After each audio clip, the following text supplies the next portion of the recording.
आज हम सबके लिए एक सार्थकता का दिवस है। इतने लोगों ने सपना देखा, इतने लोगों ने प्रयास किए, इतने लोगों ने अपने प्राण अर्पण किए। आज उनकी स्वर्गस्थ आत्मा तृप्त हुई होगी। आज वास्तव में अशोक जी को वहां शांति मिली होगी।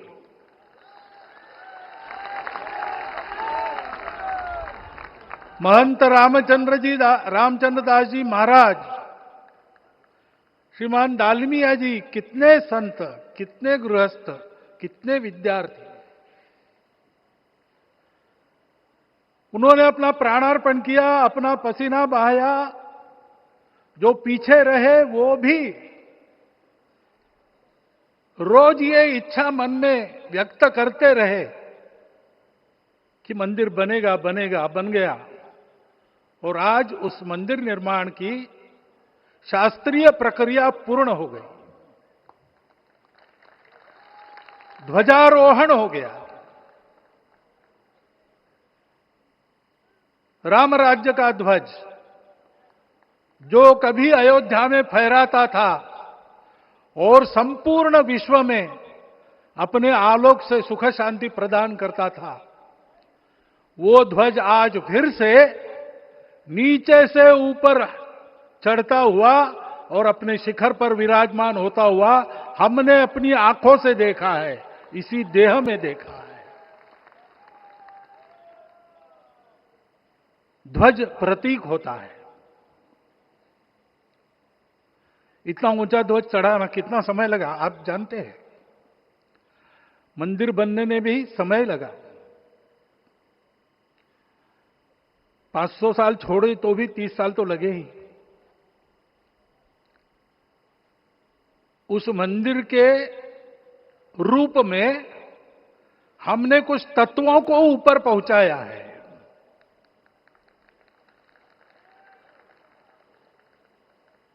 सारा विश्व जिससे ठीक चलेगा,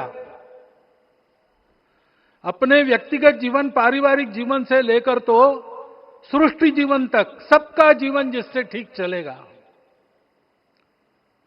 वो धर्म, उस धर्म का प्रतीक भगवा रंग, वह इस ध्वज का रंग है। ये धर्म ध्वज है। इस धर्म ध्वज पर रघुकुल का प्रतीक कोविदार वृक्ष है। वैसे रूप देखा जाए तो कचनार जैसे लगता है। और जो खोजी लोग हैं वो खोज कर कह रहे हैं कि मंदार और पारिजात दो वृक्षों का एक तरह से संकर है। दोनों वृक्षों के गुण, ये दोनों वृक्ष देव वृक्ष कहलाते हैं। दो देव वृक्षों के गुणों का समुच्चय ये वृक्ष है। और ये वृक्ष उस रघुकुल की सत्ता का प्रतीक है। वो सत्ता वृक्ष से व्यक्त होती है, जिसके बारे में कहा गया, छायाम अन्यस्य कुर्वन्ति तिष्ठन्ति स्वयं आतपे। सबके लिए छाया देते हैं, स्वयं धूप में खड़े रहकर। फलान्यपि परार्थाय, फल स्वयं उगाते हैं, दूसरों के लिए बांट देते हैं। वृक्षा सत्पुरुषा इव, वृक्ष सत्पुरुष होते हैं। और कचनार के गुण औषधि भी है। कचनार के वृक्ष का अन्न में भी उपयोग है। सब प्रकार से उपयोगी इस वृक्ष का प्रतीक हमने लगाया है। धर्म जीवन ऐसा जीवन होता है। और ये जीवन जीना है, उस जीवन की प्रतिष्ठा करनी है। इस जीवन का झंडा, चाहे जितनी प्रतिकूलता हो, चाहे जितनी कठिनाइयां हो, साधनहीनता हो, सारी दुनिया स्वार्थ में बहती होगी, लेकिन हमारा संकल्प है, सूर्य भगवान उस तेज के, उस संकल्प के प्रतीक है। उनके रथ का एक ही चक्र है। 4 चाक वाली गाड़ियां भी एक्सीडेंट करती है, तो एक चक्र चलाना है और रास्ता खराब भी नहीं, रास्ता है ही नहीं, अधांतर में चलो रथस्य एकम चक्रम। रथ चलाने के लिए 7-7 घोड़े, उनको नियंत्रण करने के लिए सांपों के लगाम है, और रास्ता नहीं है, और सारथी जो है उसके पैर नहीं है। ऐसी गाड़ी चल सकती है क्या? कंप्यूटर में डाटा डालेंगे, कहेंगे नहीं चलेगी। लेकिन बिना थके रोज पूरब से पश्चिम जाना आना सूरज भगवान कर रहे हैं, क्योंकि कार्य की सिद्धि स्वत्व के भरोसे होती है। हिंदू समाज ने लगातार 500 साल और बाद के दीर्घ आंदोलन में अपने इस स्वत्व को सिद्ध किया, और रामलला आ गए, मंदिर बन गया।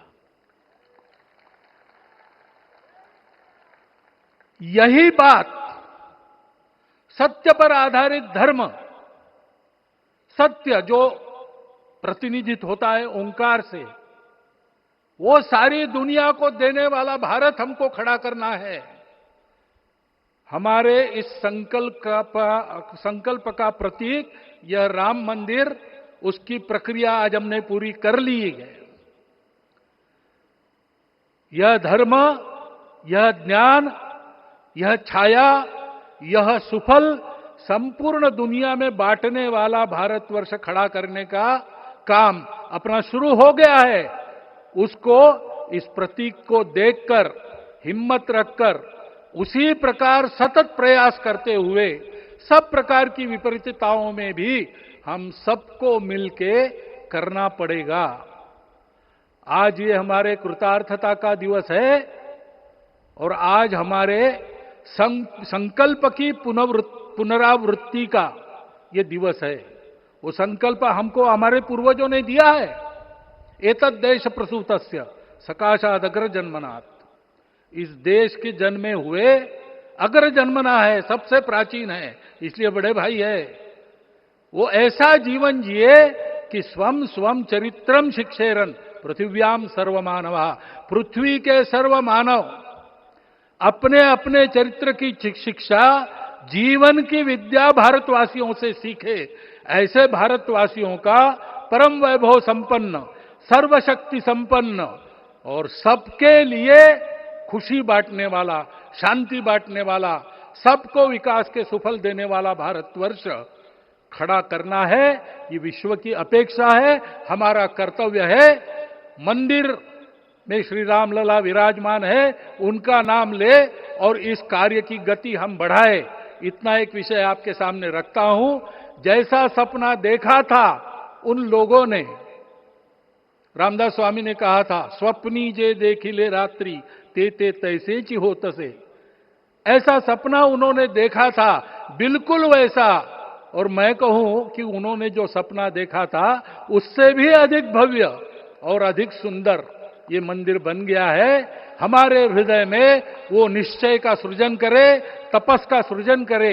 ये शुभकामना मैं आप सबको देता हूं और मेरे शब्दों को विराम देता हूं।